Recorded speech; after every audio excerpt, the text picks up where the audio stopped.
Serge, I want to thank you for finding time in your, I'm sure, very busy schedule to talk to us. Let's start with the film Spitak. You are behind the sound recording of the film, the soundtrack of the film.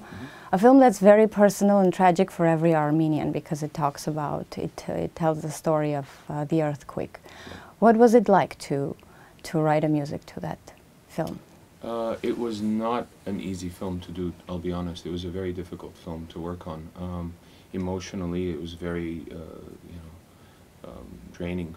Trying to come up with something that's, Sasha, the director, Alexander Kolt, wanted something that's very much Requiem-esque, but at the same time, he wanted me to keep certain elements light and hopeful.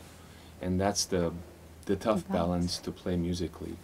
I think we were able to do that successfully together through this adventurous process of writing the music for Spitak. But yeah, it was not an easy task. It was a challenge.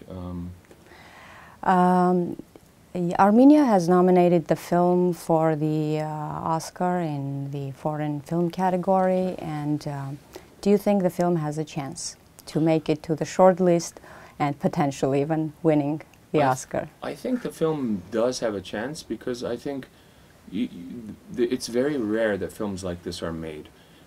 First of all, the production is pretty huge. To show a devastated city on camera these days is very difficult. I mean, it's rare to get that kind of funding and to show the totality of that devastation of a city. And those type of productions are rare. So, and it's such an emotional film, it's such a unique film that I think it's going to have resonance among people that are not Armenian, that are Academy goers and stuff. I definitely think there's a chance. So you're mostly happy with how the film turned out and how your music laid on the visuals that the director, the final product, or you felt like there was? I think, look, there'll always be disagreements as to how, the music works with the film. Ultimately, the director is at the helm and they make the decision, and that's the thing. If I was to have it my way, it would sound more like the soundtrack. In other words, the soundtrack has a more diverse colors of cues, music for Spitak. So the soundtrack is a kind of better representation of the composer's cut, if you will, musically. Yeah. If that doesn't exist, of course. But I'm thankful that I was able to kind of work with Sasha and on this film and create the type of themes that needed to be created for these elements. But yeah, I mean, I would always do things differently if I could. On any record, on any project. There is not, there is no limit to the perfection, right? Yeah, totally.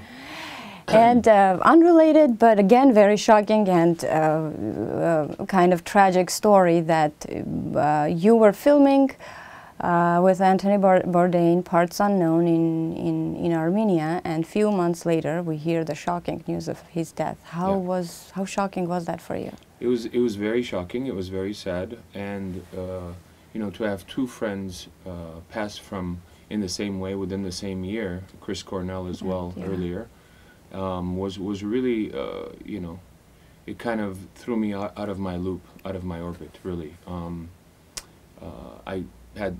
I suspected neither of them would, be in that place because, my contact with Chris the last time I saw him, which was a month before he passed, was very positive. He had a lot of plans, all of that stuff. With Bourdain, I only spent, 5-6 days in Armenia with him. I didn't know him as well as Chris, but I had no feeling of anything amiss. But such is life. It was very sad. He was very proud of the Armenia episode. He kept on telling me, I'm really happy we did this. He was very encouraged by it. He was the type of person that hated hypocrisy, and for him the denial of the Armenian genocide in the United States was a huge hypocrisy, and he actually fought that battle more than it's not something I even brought up. It's something that he really wanted to take the mantle on.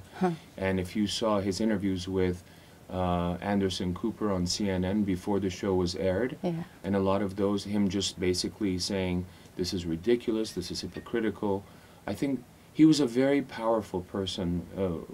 You know, he had that same hate for injustice that I have and that other friends of mine have. And that's why I really wanted him to go to Armenia, experience the beauty of Armenia, and at the same time, you know, the tragedy of our history, etc. Thank you very much.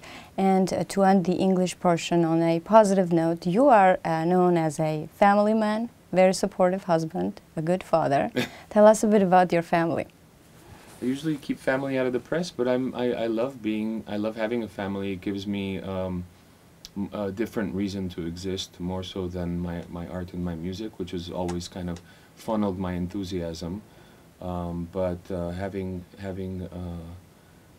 a child obviously changes your life. It's redundant to say, but it's important to me to have a good family and have great, you know, be able to give a home to, you know, a beautiful child and see that child grow, like, on a daily basis. I mean, I give up work so I can spend time with my kid. Yeah.